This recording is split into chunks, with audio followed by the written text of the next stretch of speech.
निर्माण झाले। अयोध्येचा अंडरवर्ल्डचा दाऊद इब्राहिम कोण आहे असा सवालही संजय राऊतांनी उपस्थित केला आहे।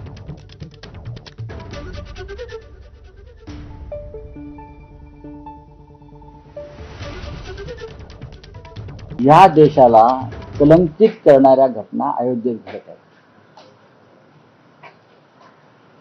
ज्या अयोध्येच्या आंदोलनानं आणि प्रभू श्रीरामाच्या प्राणप्रतिष्ठेनं या देशाची अस्मिता चमकून निघाली होती, तिथे आज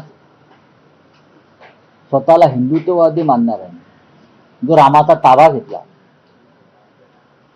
अयोध्येचं अंडरवर्ल्ड केलं। आज अयोध्या एका अंडरवर्ल्ड पेक्षा कमी नाही। अयोध्येमध्ये गुंडांचं राज्य आहे आणि दरोडेखोरांचं राज्य निर्माण केलं भारतीय जनता पक्षाने। दानपेट्या लुटल्या, दानपेटीतून थेट 550 कोटी रुपये लुटले, हे उघड झालं।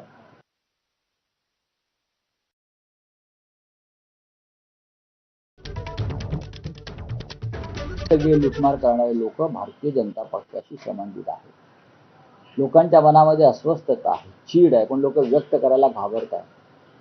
ब्रजभूषण शरण सिंग, बागेश्वर बाबा यांनी सांगितलंय, बोललो तर आमचे प्राण जातील। एवढी दहशत कोण आहे? अयोध्येच्या अंडरवर्ल्डचा दाऊद इब्राहिम कोण आहे? ब्रजभूषण शरण सिंग जरी घाबरत असतील तरी मी घाबरणार नाही। मी अयोध्येत जाऊन सांगेन इकडला दाऊद कोण, मी सांगेन ना। इकडलं अंडरवर्ल्ड कोण चालवते अयोध्येत, हे मी सांगायला तयार आहे। दरम्यान उद्धव ठाकरेंच्या राम मंदिर आंदोलनावरून भाजपच्या राम कदम आणि नवनाथ बन यांनी टोला लगावलाय। टायमिंग बघा।